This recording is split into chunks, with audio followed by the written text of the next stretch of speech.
Experience Africa's heartbeat. The African Pulse. A weekly broadcast that takes you across Africa. Different topics. Culture. Tech, health, Economy. And even politics. The African Pulse. only on Africa FM.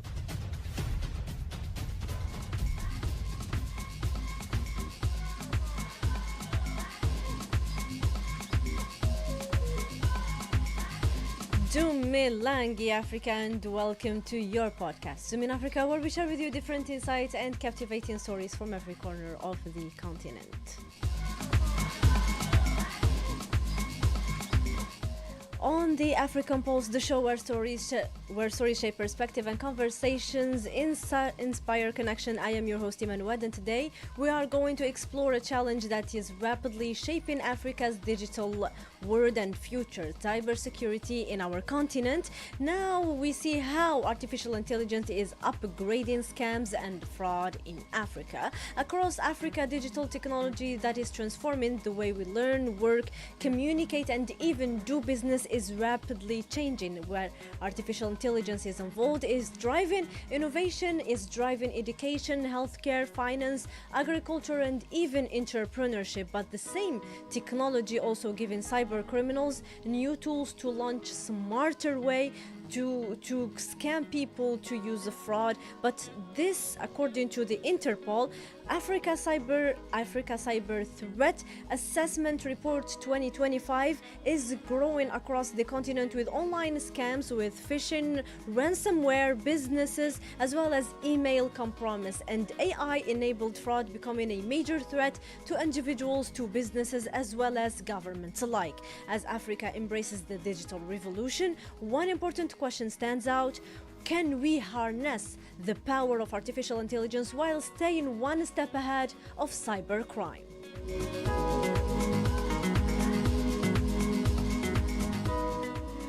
So during today's theme, cybersecurity in Africa, how AI is upgrading scams and fraud, this conversation is more than about computers and technology. It is about trust, it is about privacy, innovation, digital literacy, as well as financial security and protecting Africa's digital future. From AI-generated phishing emails to deep fake voices, fake investment platforms, as well as identity theft and business fraud, this cybercrime is becoming indeed more sophisticated than ever before. And to harness all of this, I am joined by Edmore Kachaso from Zimbabwe. Hello, Ed. Hello, Iman. And I am joined also by Moise Self from Congo Brazzaville. Hello, Moise. Hello, Dumilang. Dumilang. Now we start with our first segment of today, Africa's growing cyber challenge, and we know that we are going to explore here the rise of cybercrime across Africa, with AI involved as the continent embraces the digital banking with e-commerce, online services. Cyber criminals found the opportunity and are becoming more sophisticated, according to the Interpol's Africa Cyber Threat Assessment Report 2025, with online scams, phishing, ransomware, and business emails that asks for compromise are among the region's fastest growing cyber threats. And Algeria yesterday, during the celebration of the ANP's transforming from the ALN, it was the birth of the Algerian Nationals Army. So this topic was about cybersecurity in the continent, which means now the battlefield has transformed from being on the ground, on the sea, on air, to being on cloud, on cybersecurity. So Moise, my question: why is cybercrime growing so rapidly across Africa, and which forms of cybercrime currently pose the greatest threat for our continent? Okay, thank you for the question, Diman. So I'm going to give three main reasons to start. The first is Africa is undergoing one of the fastest digital transformation in the world. Like, we've never seen it like in the whole history of internet. Like it never happened. Africa is really growing very fastly, and millions of people are now using mobile banking, mobile money, like e-commerce, digital government service, and cloud technologies for the first time in Africa. And every new digital services creates new economic opportunities as well, but it also creates opportunities for cyber criminals. That's the first reason. The second reason is cybercrime has become highly profitable. Like it's a very big industry. Like criminal organization, like they operate like legitimate business nowadays. Like it's very common, like to find like the criminal organization recruit like specialists, for example. Like they buy malware, they rent hacking tools and infrastructure, and this means that like someone, like even with very I'm going to say small knowledge on technology, can be a threat because he can pay someone who can deliver crime or a cyber attack as a service. Like it became a real thing, like in Africa. And the third reason is our cybersecurity capabilities have not grown at the same pace, and it's normal, you'd say, because usually that's how life goes. Like we make laws according to the event. Like we don't make laws and go ahead. The event have to come first. Like you have to be it's after your phone is stolen that you go like, oh, next time I need to put my phone like in the pocket, like, or in my bag. Like it's every we always learn from the mistake, and that's the third reason why AI has become like a very dangerous, present and dangerous, like in cybercrime in Africa. But we are seeing that phishing and mobile money scams, investment fraud, even social engineering, they are so effective against individuals and businesses. So the question is why? Well, the first reason is because in cybersecurity we say that the risk is never with the machine; it's always with the human. The machine is trustable. Like the machine only understands 1 and 0. The machine doesn't have emotions. The machine doesn't have, I want to say, like logical thinking. The machine only responds to order, unlike us human beings. For us, we have emotions, we have feelings, we have so many things going on, and those are the things that most of the time the criminal use to have access or to implement the attacks that they do. Like you receive a call of someone. Let's say now today with AI, it's very possible and very easy to clone a voice. Like I'll call you, like you, Iman, and the moment you say hello, like 3 seconds, those 3 seconds are enough for me to clone your voice. And when I clone your voice, I'm going to make some research about you, around you, like social media, your family. I'll find a way. There's always a way, because many informations today are public. Yes. I'll find a way. I'll contact let's say your brother or your cousins. I'll be like, and I'll use your voice, the voice that I cloned, to talk to your cousin. I'll say, hey, it's Iman. I'm in need. Like I'm at the hospital. I had an accident. Can you send me, let's say, like 20,000 because I have to buy medicine or I have to do an exam. You, because you know it's a cousin, you recognize the voice. And you're emotional. You love your cousin. You wouldn't want your cousin to die or something bad to happen to him. So what's going to happen? In the feelings, you will send him money, and that's how most of our the trap. Actually, it's very unfortunate, but like the like I said in the beginning, Africa is undergoing like the fastest growth of internet and cloud. So there is not enough sensibilization around it, and many people are suffering, paying for those mistakes. Like they don't know enough, then they are not enough trained, they are not enough aware of the situation. That's why it's very at the same time we understand, because it's very difficult. Like when someone that you cherish is going through something, you always want to help the person. And like this is the main reason why it works very fast is because of the human. Because it plays on emotions. Exactly, most of the time that's the reason. Ed, have you ever fell for phishing before? Phishing with PH. Have you ever fell for it? Scams like this, like through a call, through a message? Yes, I've seen it like this other time.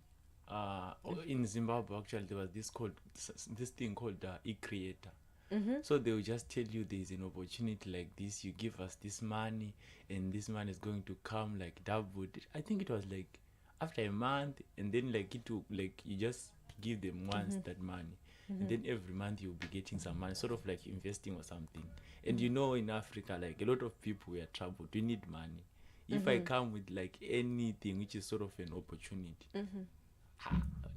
a lot of people, they paid a lot of money because they wanted to believe for that opportunity, but Exactly. for and I was Exactly. actually looking for that money. Fortunately, I was still like in high school, so I didn't have enough money, and I okay, was so desperately looking that's for that money. that is like good luck for you. Yeah, Yeah. that's good for you. Exactly. Yeah, that you didn't have money on you. So if you did have money, maybe you would have fallen for that. Not trap too. even maybe, certainly, because I was even stressed when my friends, they were telling me we did this, and I was like, guys, I'm left alone. I was so stressed, but at the end, like I was kind of the one who was lucky. So Mind yeah, you, sorry to interrupt. And mind you, meant like I fell in that trap like actually twice, man. Oh my Yeah, God. like some years ago. Like usually what the criminal use is what we call a Ponzi pyramid. The Ponzi pyramid is a system where I take money from a set, like I have a capital to start, I have some money. Then I'm going to tell you and Iman, for example, like if you give me, let's say 100 USD, I give you $10 every day on top of the 100 USD. I'm going to get your 100 and I'm going to add $10. And with the money, with the 100 that I'm going to get from you, I'm going to do the same thing with people that are going to come after you. So the money that you people give me from the top is the same money that I give to the people that are under you. And it goes on. But usually the system of the Ponzi pyramid is not meant to last. Usually after 2-3 years maximum, like it's going to collapse and the people who have money are going to run away. So this is what happened for me. Like I had friends who were doing it for 2 years. They were getting money, a lot of money, like $10,000, like real money. yeah, they were getting money. Like that was the trick actually. You give them 100 USD, and they give you 100 plus $10 every day. Okay. So people got cars, people got houses, people bought a lot of things. But and unfortunately for me, when I joined, it was already 2 years. Oh, so it was It was about to stop. Me, I didn't know.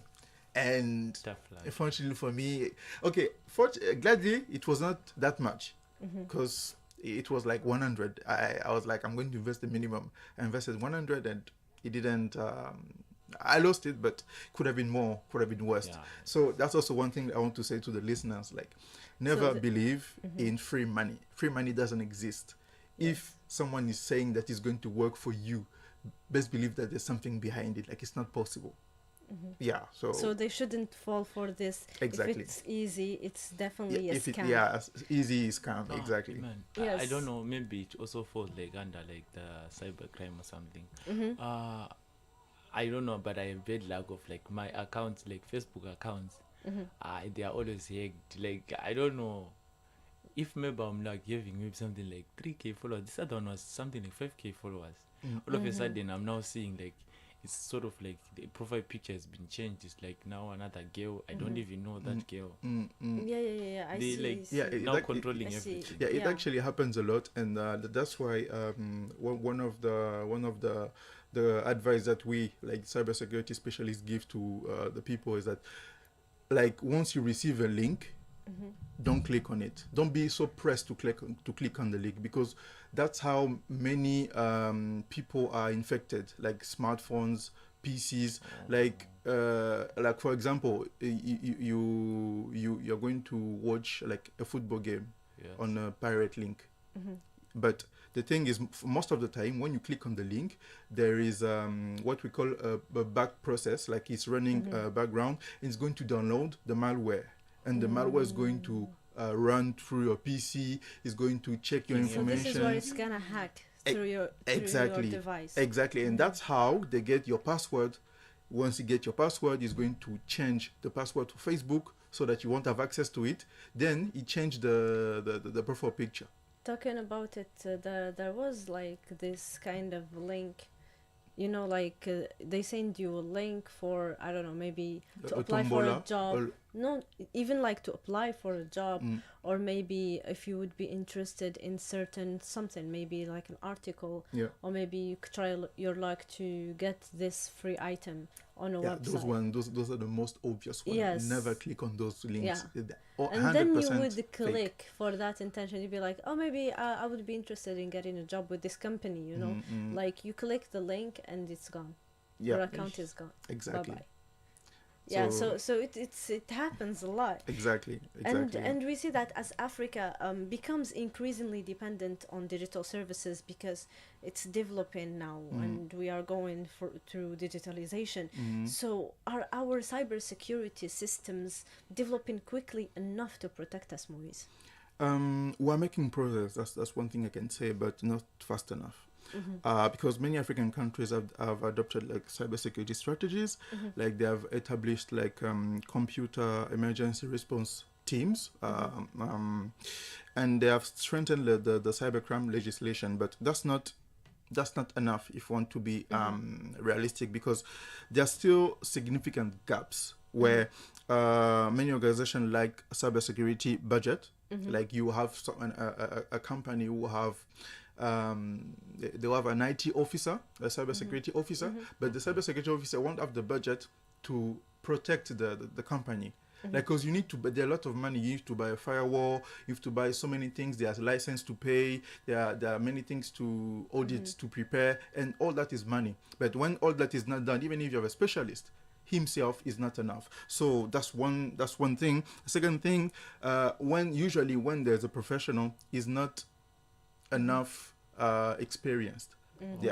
Because there are many opportunities, but likely there's not enough training, so people lack experience, and they usually rely on outdated software.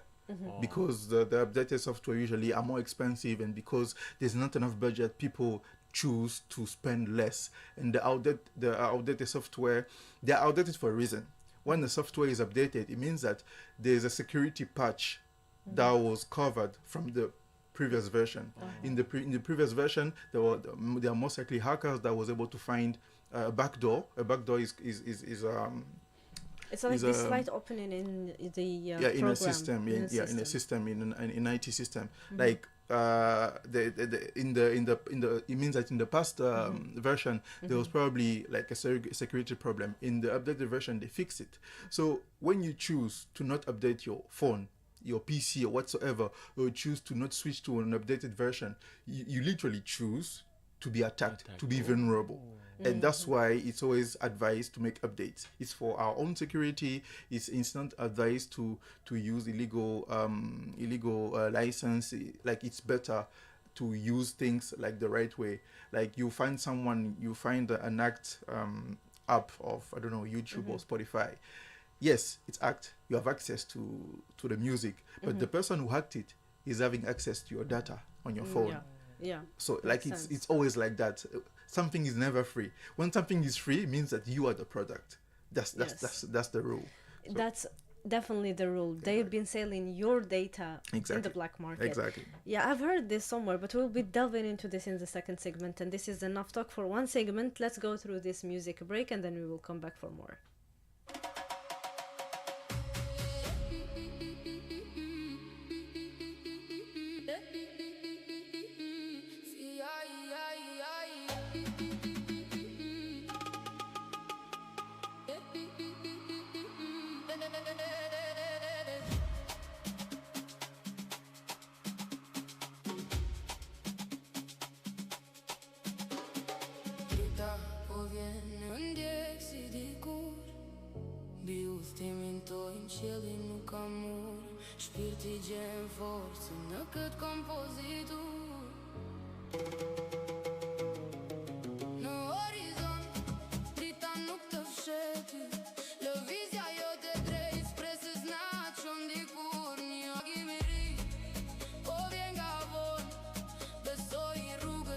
Spiriti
We are back to the second segment of the show, Artificial Intelligence as it meets cybercrime. And in this segment, my dears, we examine how AI is changing the cybercrime as it's making scams more convincing than ever, as we discussed in the previous segment. I say, but they use deepfake, and Exactly. deepfake is wow. That's all I can say. Now criminals are, yeah, they can now generate professional looking emails. They can clone voices, create deep fake voices, and even personalize messages to deceive their victims, as they should be called. According to the Interpol's report that I read, it says that Africa Heart Threat Assessment 2025 is increasing the threat of business emails, the compromise where criminals impersonate trusted executive. I mean, imagine that, or even organize organizations to steal money or sensitive information, and this is dangerous about sensitive information. So, Exactly. yeah. So in the age of AI, seeing face or hearing a familiar voice is no longer enough to guarantee the authenticity. Now people need to come up with new ideas, because seeing someone you can't really believe, even if it's in a video call, that it's truly them, because of how AI how developed the AI has become, and how scams and scammers also updated themselves and adapted to using these tools. So the question now is, how is artificial intelligence making traditional scams more sophisticated and difficult to recognize, Moise? Okay, thank you for the question. And like you said in the beginning, like now AI is made. Did I made things? It didn't create crime. Yeah, because that's what some No, people it's about ethics believe. here. It's no, it's about ethics. It's always about ethics, because if you're using it one way, if you can, like, it's a tool that how I would call it, or how other experts used to call it, is that it's a double-edged sword. Yeah, like exactly. Like it just amplifies what's already exist, and that's what I was trying to say, because many of our listeners confuse and misunderstand the concept, believing that AI, like now we're having those crimes because of AI. That's not true. Those crimes were there way long ago before, but they just became dramatically more amplified with AI. Exactly. And that's the problem. So today AI, like for example the generative AI, which is one segment of the AI. the AI, like it makes a phishing campaign like more perfect. Before, like a phishing campaign, like when you receive, let's say, an email that was saying, click here to win something, or we're contacting you because blah blah blah blah blah blah. Like before, like there will be poor grammar, few mistakes. You like would notice those small you will notice those small gaps. mistakes. But now with AI, like there's Even the small- smartest people can fall for it now. Exactly, because actually, Yeah, no, but literally, that's because true. there's no difference, because now AI can do the job better than professional, and for someone who doesn't know, who doesn't have the reflex, who doesn't have the that thing, like it's you can easily fall for that. You know, sometimes they say curiosity kills a cat, right? Yeah. Sometimes. Okay, so there is this story. Since you shared some stories, I'd like to share some myself. There's like I happened to come through something. You know, I have this adoration for reading books. Okay. So I was going through Instagram, and I saw this like job application to translate a book. I was like, okay, that's two things I like: translation and the book. So let's go for this. And then when I got the contact of the person in charge of this, the way she was talking to me, I immediately knew it was a scam. Because first of all, they didn't ask for details. They didn't ask for your information. So they were just like, no, we'll just give you the book, and once you translate it, we will give you the money. I mean, how easy is that? You see, but they say always, like, you have to go through something until the very end, right? Yeah. And like I said, curiosity kills a cat. So I just wanted to go through the end of this. I wanted, so okay, I For want the science. yeah, for the science. So I did go through the translation process. I translated the book, and honestly, I enjoyed it. Okay. And At least, yeah, that's one good yeah, point. it's a very interesting book. It was about friendship, and I wanted to know more. To be honest, I wanted to read more. You see. Okay. Okay, so I went with it. I went with everything. So I was like, okay, if this part is done, so how do we do the payment process? And this is where things got interesting. They gave me like this website. They said, we pay our employees through this website. And then I was like, a bank that doesn't exist, you know? Yeah. But I went through with it until the very end, and I was surprised at how almost perfect the website was. Okay. No, like seriously, like you would see how to do money transaction, like a virtual card, a MasterCard, a Visa card. Then you would see your number. Then there is like, it was almost perfect. Okay. If I have to give it a percentage, it was like 95%. Oh wow. 95%. That's impressive. That's very impressive. Yes, Yeah. but there was the tiniest details. Okay. Some missing letters in the website. And then when you see the virtual card, if you go to any bank, you would know that, of course, if you use banks, you would know that they put stars over your card, right? Yeah. Like first few letters, the last few letters, but yeah, yes, letters in yeah, between you would see stars, They right? don't Yes. write like But this before. one would show you the whole numbers. Okay. So I was like, But I still went with it until the very end. And I was like, I just wanted to know like how these things work. I was curious. But I was impressed. Honestly, I was impressed. But then I just had to stop that, and I, of course, cut things off. I didn't get scammed or anything for my money, which is good.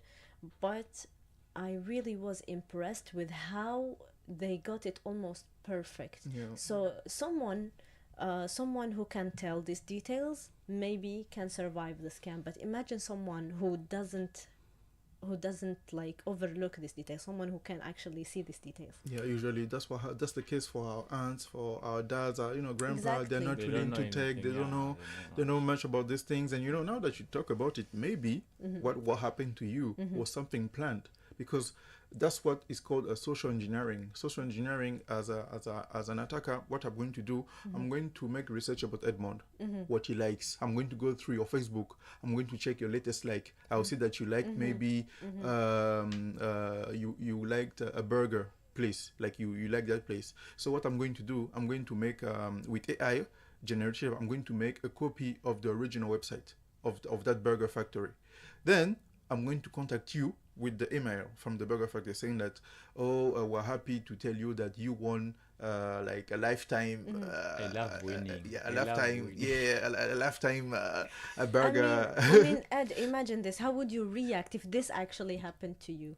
How would you actually react? Actually, before I would like to hear his opinion. He's been silent the entire time. before he answers, mind you, there's something they will tell you. You just have to give $10 for lifetime access.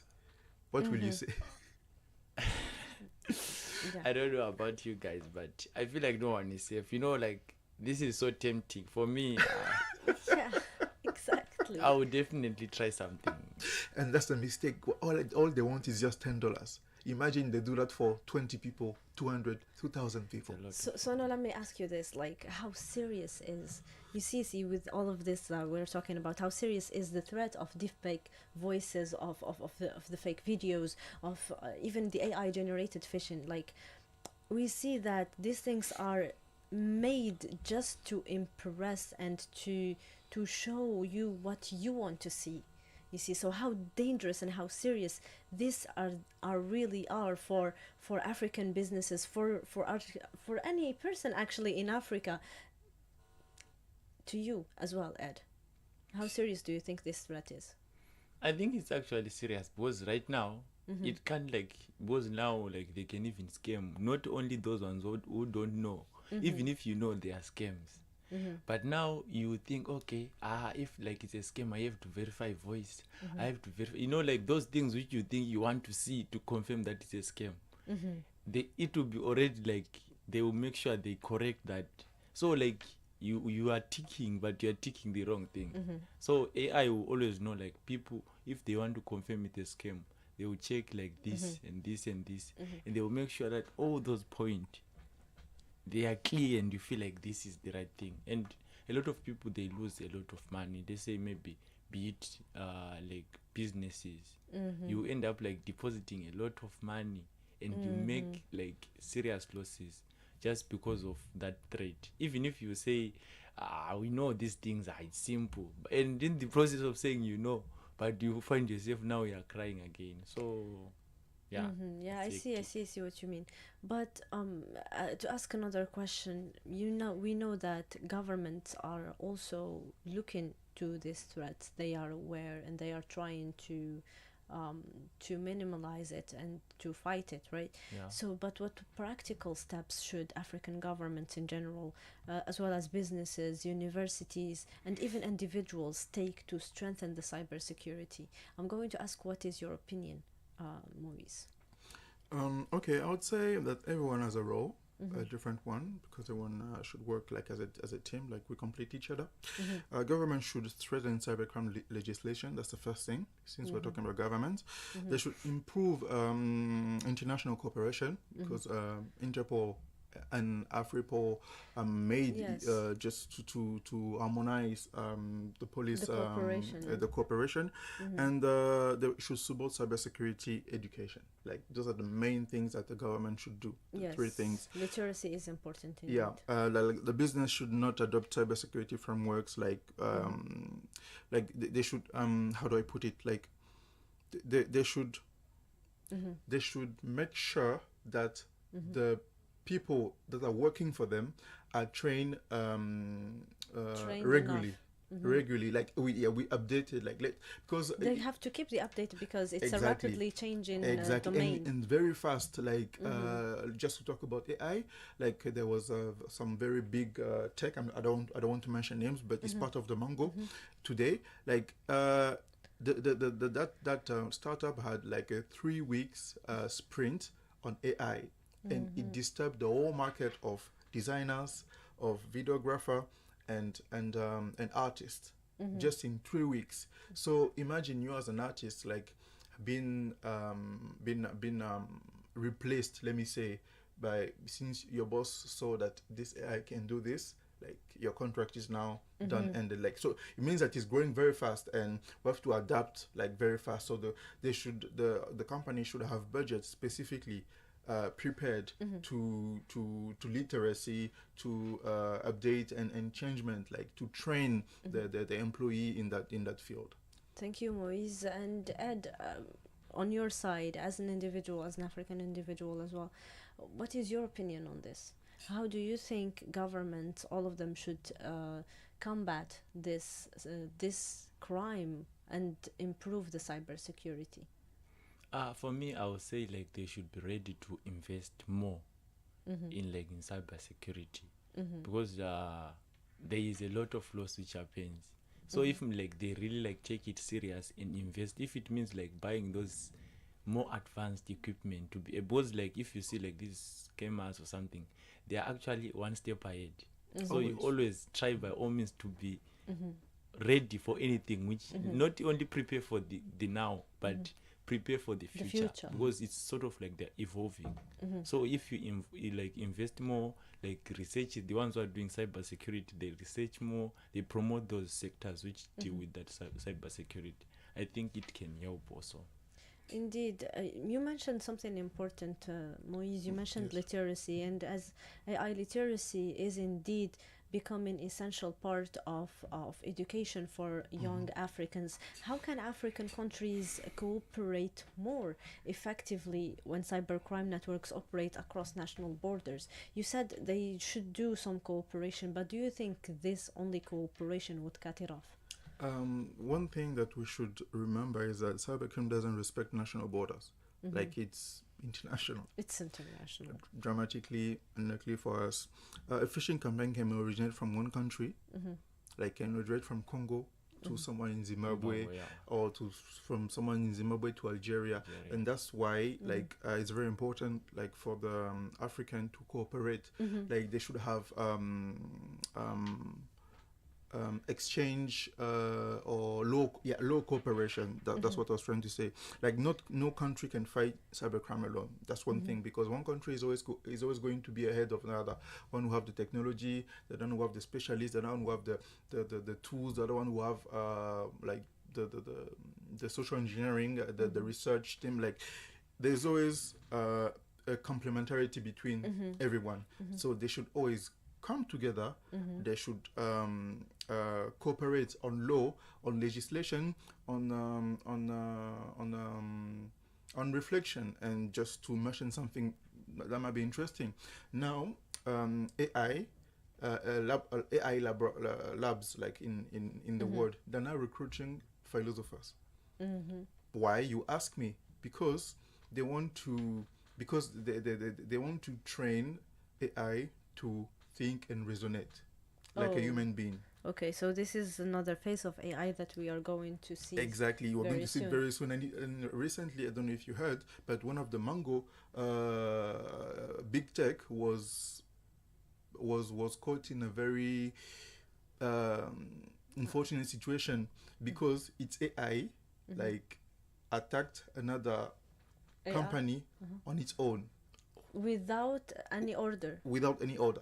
This is a dangerous phase. This is because where if this is AI where we're becomes going. yes, Serious. no, indeed, because if AI starts thinking on its own, okay, like I said, it's a double-edged sword. Exactly.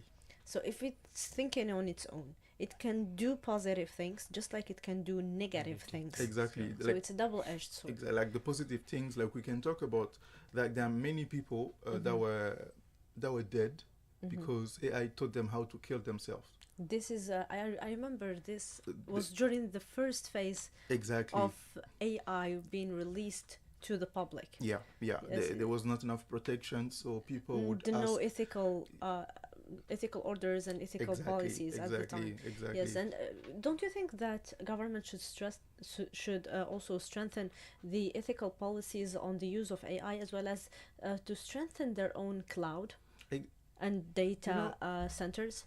When we talk about that, like the infrastructure itself is not, I don't say that it's not really important. It's important, of course, but that's not where the security should be focused. The security should be focused on us, the human beings.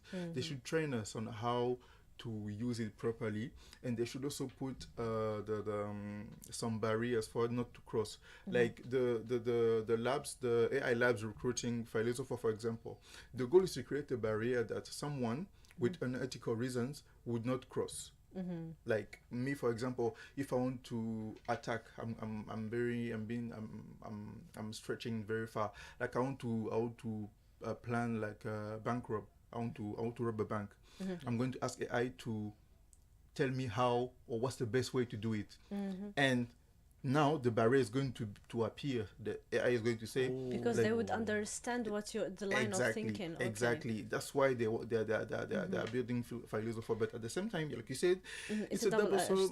Yeah, it's because double-edged sword. it can kill. Some people can manipulate the use of it. Yes, indeed. Or it can just think on its own, like a Terminator thing. Talking about talking on its own, did you notice that there was this platform made only for AIs to communicate amongst each other, and they were using code languages that are basically Human beings very cannot, very difficult for human beings to decipher. So what do you think about this? I think we're going now into the very critical area for AI versus human, to be specific, because we are going towards a phase where the creature that we have made would be facing the creation. The creator, exactly. And I'm not going to say it's going to happen, but if we're not careful enough, it might happen and it might hurt very bad. Briefly, before we conclude, and very, very briefly, can Africa use AI to protect itself and detect fraud and defend against the same AI-powered threats being used by criminals? Exactly, totally. Very briefly, yes, it's possible. It has already started, and we're on the way. Great. Any last word that you'd like to add? Edmore? Yeah, I think people, they should actually, since you said it's a double-edged sword, they should like try to use that other positive side of AI to combat like the effects of like this cybersecurity, so that they will be always be able to fight back or always be ready for anything which comes. Okay, thank you guys. Thank you for sharing your insight. And this conversation reminds us that cybersecurity now is no longer just about an IT issue. Now it is.